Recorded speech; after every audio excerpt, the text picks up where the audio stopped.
우리나라 국민이라면 실비보험은 거의 대부분 가입하고 계실 겁니다. 근데 이 실비보험에 정말 큰 혜택이 숨어 있는데 대다수의 분들이 잘 모르시는 경우가 많은 것 같습니다. 그동안 몰라서 나만 손해를 보고 있었거나 남들은 다 누리고 있었는데 그동안 나만 몰라 못 누렸던 실비보험에 숨겨진 5가지 혜택에 대해 정말 자세하게 알려드릴게요. 이 영상 보고 꼭 손해보지 마세요. 본 광고는 광고심의 기준을 준수하였으며 유효기간은 심의일로부터 1년입니다. 안녕하세요. 권대웅 팀장입니다. 혹시 우리가 가지고 있는 수많은 보험 중에서 어떤 보험이 가장 중요하다고 생각하시나요? 바로 실비보험이라고 다들 머릿속에 떠오르실 텐데요. 국민건강보험의 보완용으로 도입되어서 지금은 없어서는 안 될 필수보험으로 자리 잡았는데 대한민국 국민의 4천만 명 정도가 가입을 했다고 하니 정말 필수적인 보험이라고 생각하실 수 있겠죠. 우선 실비보험이 뭔가 설명을 드리자면 내가 병원에 방문했을 때 병원비가 발생하고 이러한 병원비에서 자기부담금을 제외한 나머지를 돌려주는 보험을 실비보험이라 이야기를 합니다. 쉽게 말해 가입 시기별 본인의 자기부담금은 조금씩 다르지만 병원비 100만원이 나왔다면 여기에서 10%의 자기부담금인 10만원을 제외하고 나머지 90만원을 돌려주는 보험이라고 이해하시면 되는 거죠. 또한 실비보험은 가입 시기에 따라 불리는 명칭과 해당 시기에 따른 자기부담금이 조금씩 다른데 한번 정리를 해드리자면 2009년 7월 31일 이전에 가입한 실비는 1세대 실비보험, 2009년 8월부터 2017년 3월까지 가입한 실비는 2세대 실비보험, 2017년 4월부터 2021년 6월까지 가입한 실비는 3세대 실비보험, 마지막으로 2021년 7월부터 현재까지 판매하고 있는 실비는 4세대 실비보험이라 불리고 있습니다. 그리고 곧 조만간 실비가 5세대로 바뀐다는 이야기도 있죠. 이 가입 시기별로 명칭과 함께 자기부담금이 조금씩 다르다고 말씀드렸는데 구실소는 자기부담금이 0%라서 급여, 비급여 상관없이 모두 100% 돌려받을 수 있습니다. 내가 병원에 가서 급여든 비급여든 상관없이 병원비가 3천만 원이 나왔다면 3천만 원 모두 돌려받을 수 있다는 것이죠. 진짜 좋은 실비예요, 이건. 그리고 그 다음부터 2세대 실비보험은 급여는 10%, 비급여는 20%. 3세대 실비보험은 급여는 10%, 비급여는 20%. 4세대 실비보험부터는 급여는 20%, 비급여 30% 이렇게 점점 지날수록 자기부담금 비율이 늘어나고 있습니다. 예를 들어 4세대 실비보험 같은 경우에는 비급여로 3천만 원의 병원비가 나왔다면 자기부담금 900만 원을 제외한 나머지 2,100만 원만 돌려받을 수 있다는 것입니다.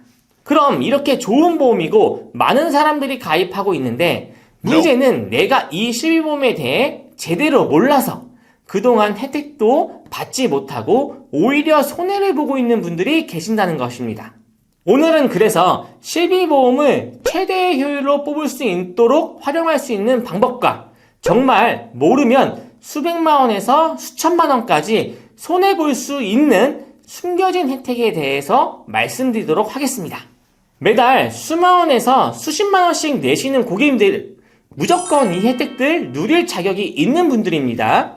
오늘 이 영상을 보고 도움이 되셨다면 가족분들이나 친구분들에게도 꼭 이 영상을 공유해 주셔서 실비보험을 가입하신 분들이라면 정말 피해를 안 보셨으면 좋겠습니다. 가장 먼저 정말 가입자분들이 대부분 모르시는 숨겨진 혜택인데 첫 번째는 바로 연간 자기부담금 200만원 상한제입니다. 이게 어떠한 내용이냐면 2009년 8월 표준화된 실비부터 2021년 6월까지 가입한 3세대 실비보험에 가입하신 분들이라면 모두 혜택을 보실 수 있으신데요. 입원으로 발생한 병원비에서 자기부담금 200만원을 초과한다면 200만원을 제외한 나머지를 전부 돌려받을 수 있는 내용인 겁니다. 말도 안 되는 의료비로 인해 과도하게 지출이 늘어나서 경제적으로 파산이 되는 걸 막아주기 위한 혜택이라는 거죠. 이건 정말 모르면 큰일 나는 혜택입니다. 예를 정말 쉽게 한번 들어보겠습니다. 입원과 수술을 해서 치료를 받고 병원비가 예를 들어서 한 5천만 원 나왔다고 가정을 해볼게요. 내가 가입한 실비는 위에서 말한 2세대 실비보험, 자기부담금 이제 10%짜리라고 이야기를 해보겠습니다. 그렇다면 병원비 5천만 원에서 자기부담금 10%인 500만 원을 제외한 나머지 4,500만 원을 돌려받을 수 있다고 생각을 하실 텐데요.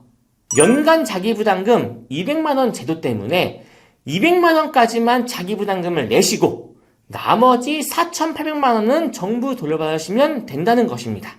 그렇기 때문에 혹시나 내가 과도한 자기부담금으로 인해 걱정되시는 분들이라면 해당 제도를 이용하셔서 꼭 손해보는 일이 없어야 합니다. 그리고 또 한 가지 연간 자기부담금에서 중요한 점이 4세대 시비부터는 이러한 제도가 급여 항목에만 포함이 되고 비급여 항목에서는 제외된다는 것입니다. 이게 무슨 말이냐면 4세대 시비보험 가입자가 비급여로 인해서 병원비가 5천만 원 나왔는데 자기부담금 30%인 1,500만 원에서 200만 원까지만 내고 나머지 4,800만 원은 돌려받을 수 있다고 착각하실 수 있지만 4세대 시비보험부터는 비급여에 적용이 안 되기 때문에 200만 원 상한선이 아닌 1,500만 원 이 금액을 모두 자기부담금으로 내셔야 한다는 겁니다. 그렇기 때문에 4세대 시비보험으로 전환을 하시려는 분들은 꼭 이 부분을 참고하셔서 전환을 하셔야 합니다.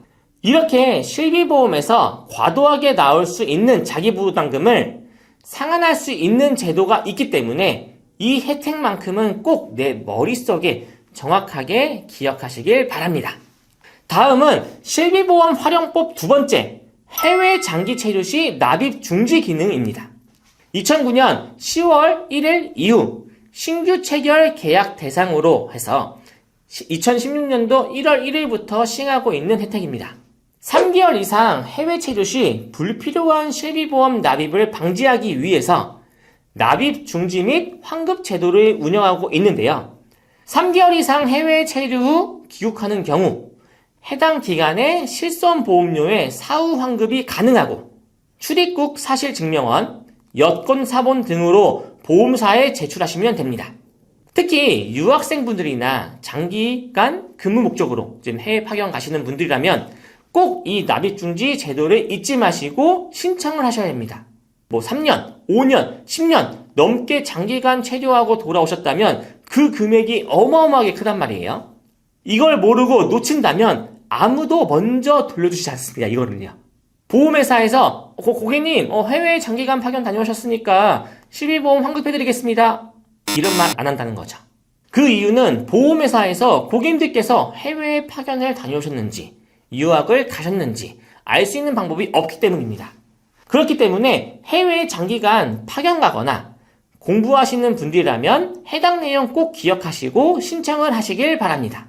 실비보험 숨겨진 혜택 세 번째, 현재 다니고 있는 회사에서 단체 보험으로 실비보험에 가입되어 있는 경우가 있습니다.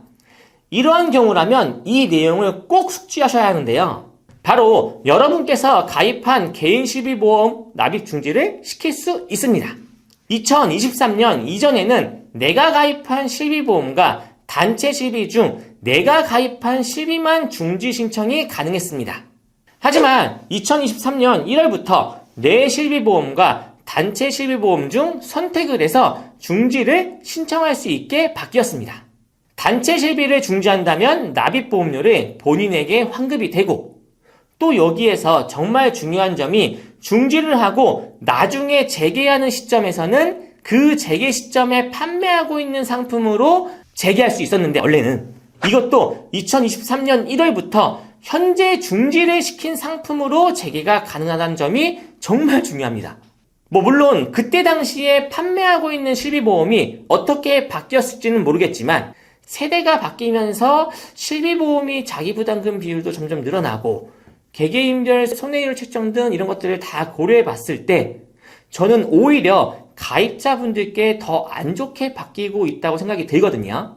그렇기 때문에 현재 중지 시점에 실비보험으로 재개를 한다는 것은 정말 큰 메리트가 있다고 저는 생각합니다. 내 실비보험을 중지를 시킬 건지 회사 실비보험을 중지시킬 건지 본인이 결정을 하시면 되시고 진짜 이거 모르고 이중으로 지출하시는 분들이 정말 많이 계시거든요. 특히 이중으로 가입을 한다면 또 양쪽에서 정부 혜택을 받을 수 있다고 생각하시는 분들이 많이 계시는데 실비보험은 그렇지 않습니다. 비례보상으로 중복으로 가입하신다면 둘 다 받을 수가 없어요. 예를 들어보자면 병원비가 100만 원이 나왔습니다. 근데 이제 본인 실비보험의 이제 한도가 5천만 원, 회사 실비보험의 한도가 3천만 원이라고 가정을 해보면은 양쪽에서 다 100만 원을 받는다고 생각하실 수 있지만 비례보상이기 때문에 본인 실비보험과 회사 실비보험의 가입 한도 비율 5천만 원과 3천만 원 5대3 비율로 보험금이 나눠 지급하게 된다는 것이죠. 본인 실비보험에서 100만 원을 받고 회사 실비보험에서 100만 원을 받는 게 아니라 내 실비보험에서는 100만 원의 8분의 5만큼인 62만 5천 원, 회사 실비보험에서는 100만 원의 8분의 3만큼인 37만 5천 원을 받게 된다는 것이죠. 그렇기 때문에 절대 중복으로 가입을 할 이유가 없다는 것입니다. 이렇게 좋은 실비보험의 혜택을 제대로 모르시고 중복 지출하시는 분들이 정말 많기 때문에 불필요하고 쓸데없는 지출을 조금 줄이셨으면 좋겠습니다. 혹시나 개인 실비는 없으신데 단체 실비만 있는 분들이라면 또 이 내용을 꼭 숙지해 주시는 게 정말 중요합니다. 간혹 고객님들과 상담을 하다 보면은 단체 실비가 있다 보니 개인 실비에 대해서는 크게 신경을 안 쓰시는 분들이 많이 계시는데요. 생각지도 못한 이직이나 퇴직으로 인해 급하게 개인 실비를 가입하시려는 분들이 계십니다. 전화 주셔가지고 저 이제 퇴직하게 돼가지고 개인 실비 가입할게요. 이런 분들이 많다는 거죠. 이직으로 인해 개인 실비를 가입하시려는 분들께서는 비교적 조금 젊으시고 그다음에 병력도 크게 없으시다 보니까 신규로 가입하시는데 큰 문제가 없으셔서 크게 상관은 없습니다. 하지만 이직이 아닌 퇴직으로 개인 실비를 가입하시려는 분들은 문제점이 바로 이제 나이와 또 그 당시의 병력사항입니다. 나이가 있다 보면 젊은 분들과는 조금 달리 만성질환으로 약 복용을 하시는 분들도 많으시고 수술이나 입원 이력이 있다 보니까 실비보험을 신규로 가입하기에는 굉장히 큰 어려움이 있습니다. 그래서 이러한 분들을 위해 2018년 이후부터 나온 제도가 바로 개인 실손 무심사 전환 제도입니다. 5년 이상 단체 실손보험에 가입을 하셨으며 5년 동안 보험금 수령 금액이 200만 원 이하, 실대 질병 이력이 없는 분들이라면 무심사로 단체 실비를 개인 실비로 전환할 수 있는 제도를 이야기합니다.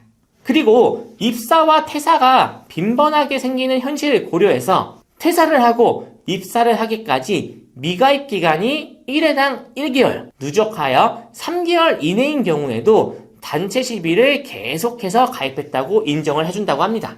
그리고 해외 지사 파견이나 발령으로 인해 단체 실손 가입 기간이 단절된 경우에도 단체 실손에 가입한 것으로 인정을 해준다고 하니 정말 이 부분도 중요한 거죠. 근데 또 몇 가지 주의해야 할 점이 있습니다. 우선 이직이나 퇴직으로 인해 단체 실손 종료 시 1개월 이내에 개인 실손 전환 신청을 해주셔야 합니다. 1개월이 지났다면 전환이 불가능하니 이 부분은 꼭 참고해 주셔야 하고요. 그리고 이 무심사 조건이 정말 중요한데요. 5년 이상 단체 실손에 가입하고 있으셔야 하며 5년 동안 200만 원 이하로 보험금을 수령했어야 하고 10대 질병 치료 이력이 없으셔야만 무심사로 가능하다는 점을 기억하셔야 합니다.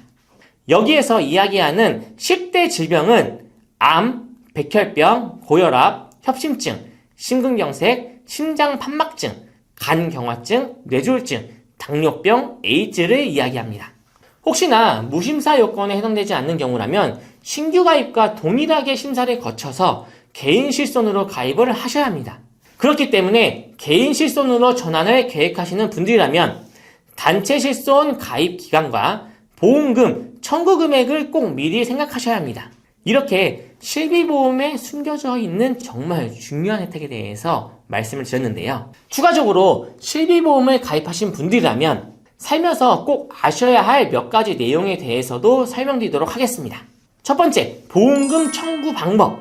제가 이제 기존에 보험을 가입하신 고객님들께서 가장 많이 듣는 질문이 이제 이거입니다. 설계사님, 이거 실비보험 청구하려고 하는데 혹시 어떤 서류가 필요한가요? 지금 병원에서 치료를 다 받고 이제 퇴원하려고 하는데 어떤 서류가 물어보는데 뭘 떼야 하나요? 이런 식으로 가장 많이 연락을 주시죠. 실비보험 청구를 하실 때에는 크게 필요한 서류는 이렇습니다. 우선 진료비 영수증과 진료비 세부 내역서가 기본적으로 필요합니다. 일반적인 통원을 하신 분들이라면 이 정도 서류면 충분히 실비 청구가 가능하고요. 해당 서류는 무료로 발급을 받을 수 있습니다.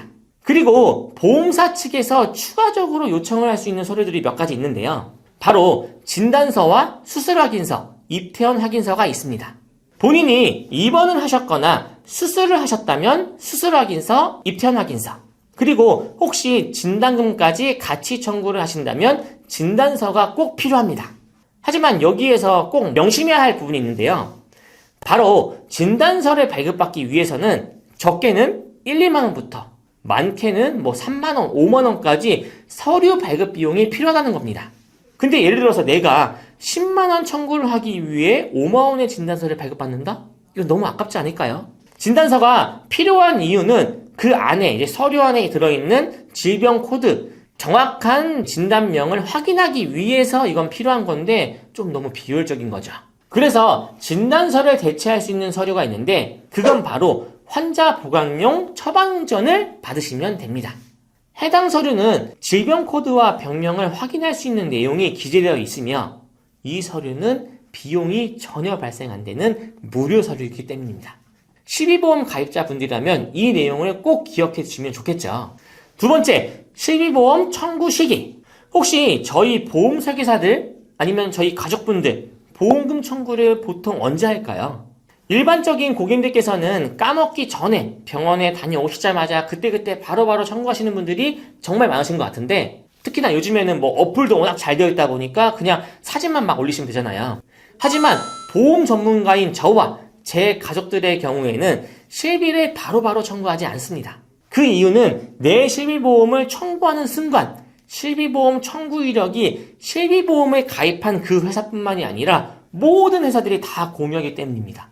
이러면 문제가 나중에 제가 이제 보험 가입을 할 때 불이익을 받을 수 있다는 게 가장 큰 문제점입니다. 예를 들어서 단순하게 다녀왔던 감기라던가 장염, 설사, 도수치료 이런 것들은 정말 흔하고 누구나 다들 그냥 편안하게 다녀오시잖아요. 근데 이러한 단순한 병력들로 인해 실비를 계속 청구했다고 하면은 그 청구 이력이 계속 쌓이게 되고 그렇게 청구 이력이 쌓인다면 추후에 보험을 가입할 때 과다 청구자로 생각을 한다던가 복통이면은 병원에 많이 다녀왔으니까 예를 들어서 대장 부담보, 허리 쪽 도수 치료를 한 두세 번 받았으니까 허리 쪽 부담보 이런 식으로 일부 제한되는 심사 결과를 받아볼 수 있습니다. 정말 심각한 경우에는 거절하는 경우도 있고요. 그리고 더 큰 문제가 내가 병원에 실제로 다녀왔던 질병 코드가 아닌 다른 질병 코드로 등록되어 있어 보험 가입 자체가 거절이 되는 경우가 있습니다. 제가 아까 보험 청구를 할 때 필요한 서류, 진료비 영수증과 진료비 세부 내역서 있다고 말씀드렸죠. 근데 보험금 청구할 때에는 어플이든 서류든 간에 무조건 질병 코드를 입력하게 되어 있습니다. 예를 들어 병명을 입력할 때 과민성 대장증후군으로 병원에 다녔는데 어플 입력하는데 복잡하고 뭔지 모르고 대장 찾다 보니까 비스무리한 대장 선종 제거 이런 것들로 잘못 클릭할 수 있단 말이에요. 또 연세가 많으신 분 같은 경우에는. 그러니까 이런 경우에는 추후에 보험을 가입하실 때 보험 자체가 아예 거절되는 경우가 있다는 것이죠. 그리고 실비 청구가 본인이 아니라 보험 설계사분들에게 맡기시는 분들도 있는데 이런 경우라도 더 큰 문제가 있을 수 있습니다. 또 도수치료 같은 경우에는 거북목, 일자목으로 어깨 통증으로 한 두세 번 정도 가서 치료받고 오시는 분도 있으시잖아요. 이러한 경우에도 병원에 다녀오시면은 3개월씩 지나면은 보험 가입하실 때 이런 부분을 절대 고지할 필요가 없다는 것이죠. 5년 이내에 동일한 질병으로 7회 이상 통원을 해야지만 고지 대상인데 두세 번 갔다 온 거는 해당이 안 된다는 거예요. 근데 보험회사에서는 무섭게도 이러한 내용들을 실비 청구를 하는 순간 전부 공유해서 알아버린다는 것이죠. 그럼 보험회사에서 이거를 안 순간 깐깐하게 물어볼 겁니다. 언제 병원에 다녀오셨나요? 무슨 이유로 병원에 가셨나요? 어디가 아파서 병원에 갔나요? 어떤 병원에 가셨나요? 총 몇 번의 치료를 받았나요? 지금 상태는 어떻고 또 치료할 계획이 있으신가요? 이렇게 말만 들어도 좀 피곤하지 않나요? 그럼 이런 내용을 바탕으로 보험을 가입하실 때에는 후유장애, 수술비, 입원 일당, 막 심각한 경우에는 상해 관련 질병들은 모두 가입이 어려울 수 있다는 것이죠.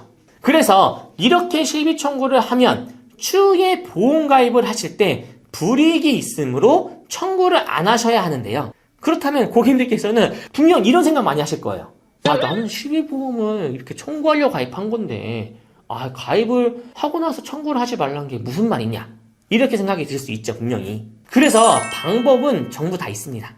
지금 당장 몇천 원, 몇만 원 이렇게 금액이 급하신 게 아니라고 하면은 보험금 청구는 3년 이내에만 청구를 하시면 된다는 겁니다.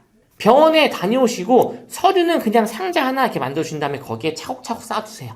그리고 3년 이내에 한 번에 모아가지고 청구를 하시면 된다는 겁니다. 그럼 그 사이에 내가 부족하거나 보완해야 할 보험들을 추가하시고 나중에 청구를 하시고 보험금을 받으시면 된다는 거죠. 특히 요즘처럼 좋은 보험 상품들이 많이 나올 때는 이렇게 선택을 하는 게 정말 중요합니다. 그리고 이제 혹시나 오해하실까봐 말씀을 드리자면, 위에서 청구를 안 하면은 보험회사들끼리 공유를 안 하기 때문에 알 수가 없다고 생각하시면서 내가 신규 보험에 가입을 할 때 실비보험 청구를 안 했다면 어차피 보험회사들은 모르니까 내가 그냥 말하지 말고, 내가 병원에 갔다 온 이랑 말하지 말고 가입해야겠다, 이렇게 생각하시는 분들이 계실 수 있는데요. 그러면 정말 큰일 납니다. 지금 여기에 나와 있는 병력사항에 해당이 되신다면 청구를 하시던 안 하시던 무조건 보험회사에 알리셔야 합니다. 최근 3개월 이내에 의사로부터 진찰 또는 검사, 건강검진 포함입니다, 통하여 다음과 같은 의료행위를 받은 사실이 있습니까? 질병 확정진단, 질병 의심소견, 치료, 입원, 수술, 제왕절개 포함입니다. 투약, 최근 3개월 이내에 마약을 사용하거나 혈압 강화제, 신경 안정제, 수면제, 각성제, 진통제 등 약물을 상시 복용한 사실이 있습니까? 최근 1년 이내에 의사로부터 진찰 또는 검사를 통하여 추가 검사, 재검사를 받은 사실이 있습니까? 최근 5년 이내에 의사로부터 진찰 또는 검사를 통하여 다음과 같은 의료행위를 받은 사실이 있습니까? 2번, 수술, 계속하여 7일 이상 치료, 계속하여 30일 이상 투약. 여기에 고혈압, 고지혈증, 당뇨도 다 해당이 되겠죠. 최근 5년 이내에 아래 11대 질병으로 의사로부터 진찰 또는 검사를 통하여 다음과 같은 의료행위를 받은 사실이 있습니까? 질병 확정진단, 치료, 입원, 수술, 투약 해당되는 내용들 말씀을 해주시면 되고요. 11대 질병이라고 하면은 암, 백혈병, 고혈압, 협심증, 심근경색, 심장팍막증, 간경화증, 뇌졸중, 당뇨병, 에이즈, 직장 또는 학문의 관련 질환, 이렇게 위에 해당되는 내용들이 있다고 하면은 모두 고지를 해주셔야 합니다. 실비를 청구를 했던 안 했던 간에 이 해당 내용은 무조건 고지를 하셔야 된다는 거죠. 이거를 제대로 고지를 안 하고 가입하신다? 그러면은 가입은 할 수 있지만 추후에 보험금을 받을 때에는 상당한 문제가 생길 수 있습니다. 보험회사에서 조사가 나와가지고 해당 내용을 알게 된다고 하면은 쉽게 보험금을 지급할까요? 절대로 알릴 의무에 해당이 된다면 숨겨서는 안 된다는 것이죠. 하지만 반대로 해당이 안 되는 내용이라면 말할 이유가 없다는 것이죠. 근데 이거를 실비 청구했다는 이유만으로 보험회사에서 알게 되어 불이익을 받게 된다면 의미가 없지 않을까요? 실비보험 청구는 꼭 보험이 제대로 정비가 끝나신 이후에 청구를 하시고, 보험의 재정비나 리모델링 추가 가입이 필요한 사항이라면 모아 놓으셨다가 3년 이내에 한 번에 청구하시길 바랍니다. 실비보험 정말 들어오면 잊어서는 안 되는 내용들도 있고 알아두시면 정말 좋은 내용들 많죠. 근데 혹시 아직도 실비보험을 가입 안 하셨나요? 그렇다면 실비보험만큼은 가입을 하시길 바랍니다. 우리가 살아가면서 정말 꼭 필요한 보험이거든요. 근데 실비보험을 가입하실 때에는 그냥 대충 아무 데서나 가입을 하시면 안 됩니다. 왜냐하면 회사별로 이제 좀 비교를 해보신다고 하면은 보험료 차이가 몇천 원부터 몇만 원까지 차이가 날 수 있기 때문입니다. 그래서 제가 이제 이 부분을 쉽게 확인할 수 있는 비교표 자료를 준비했는데요. 이 비교표만 보시고 가입을 하신다고 하면은 정말 혜택 좋은 실비보험을 보다 저렴하게 가입할 수 있습니다. 비교표를 한번 같이 보여드리도록 하겠습니다. 네, 우선 지금 남성분 비교표를 제가 준비를 했고요. 지금 연령대 보신다고 하면은 0세부터 10살, 20살, 30살, 40살, 50살, 60살 이렇게 쭉 나와 있고 A사부터 J사까지 보험회사별 실비 실제 단가를 제가 다 정리해 놨습니다. 영세를 보신다고 하면은 지금 A사, B사, C사 이렇게 있는데 영세는 보험료가 가장 저렴한 회사가 지금 A사 21,206원이 나오고요. 가장 비싼 회사 같은 경우에는 C사 35,291원. 지금 보험료 차이 보이세요? 이렇게 차이가 난다는 거죠. 이외에도 뭐 B사는 24,713원, D사는 29,537원 이렇게 쭉 나와 있으면서 2만원대부터 3만원대까지 보험료가 쭉 나열이 됩니다. 그러니까 이 중에서 가장 저렴한 보험회사를 찾아가지고 가입하시는 게 유리하다는 거죠. 그리고 그 다음 연령대인 10살로 올라가게 된다고 하면은 10살 같은 경우에는 또 보험료가 이제 달라지는 게 가장 저렴한 A사가 이젠 6,429원. 아까 영살은 가장 저렴했던 A사였죠. 6,429원인데 이 10살 같은 경우에는 가장 저렴한 회사가 A사가 아닌 I사입니다. I사가 5,671원. 보험료가 영세 같은 경우에는 2만원대인데 10살로 올라오면은 그만큼 보험료가 확 줄어들게 된다는 거죠. 이게 고객님들께서는 나이가 원래 들면 들수록 보험료가 비싸지는 게 아닌가 말씀하시는 분들이 계시는데 이게 보험료가 아이가 갓 태어났을 때 이제 출생 이후에 이때 시점에는 정말 위험률이 높고 손해율이 높다 보니까 실비보험 보험료가 높을 수밖에 없어요.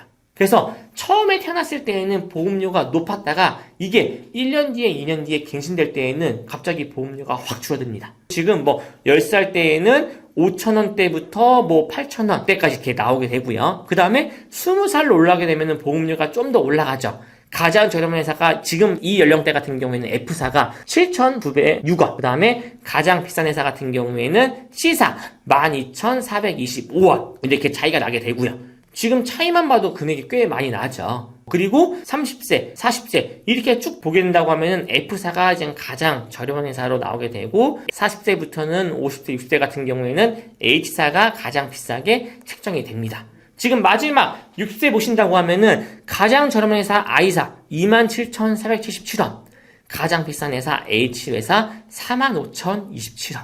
네, 보험료가 정말 2배까지는 아니지만 이렇게 차이가 나다 보니까 꼭 실비보험 가입하실 때에는 비교를 하신 다음에 가입을 하시는 게 중요하다는 거고요. 그 다음에 남성분 봤으니까 여성분도 보도록 할게요. 여성분 같은 경우에는 이게 또 다른 게 아까 저희가 기억해보기에는 영세 가장 저렴했던 회사가 A사 아니었나요? 근데 이 여성분들, 여자아이 같은 경우에는 영세는 가장 저렴한 회사가 A사가 아닌 J사입니다. J사가 18,016원이 나온다는 거죠. 그리고 또 10살로 올라가게 되면은 가장 저렴한 회사가 A사가 됩니다. 4,897원. 그리고 20세, 30세는 F사가 7,392원, 12,478원으로 나오게 되고요. 그러니까 이렇게 보험료가 연령대별로도 다르고 성별에 따라 가지고 다르다 보니 형제끼리 가입을 하시거나 혹시나 아니면은 내가 이제 부부끼리 가입을 하시는데 내가 이 A사가 저렴했으니까 와이프도 A사로 가입해야지 이렇게 하면 안 된다는 거예요. 왜냐하면 나는 A사가 저렴할 수 있지만 반대로 와이프는 가장 저렴한 회사가 A사가 아니라 F사가 될 수도 있는 거고 J사가 될 수도 있는 거고 이렇게 차이가 있다 보니까 꼭 연령대별로 본인에게 가장 저렴한 회사를 가입하시는 게 중요하다는 것이죠. 네, 그래서 오늘은 이렇게 실비보험을 가지고 계신 분들이라면은 꼭 알아야 할 정보와 가입을 예정하신 분들이라면은 가입할 수 있는 최상의 조건의 회사들을 소개해 드렸습니다. 그동안 몰랐던 실비보험 혜택을 꼭 기억하시고 잊지 마시고 내가 필요한 시점에 꼭 적절하게 사용하셔서 손해보는 일이 없으셨으면 좋겠습니다.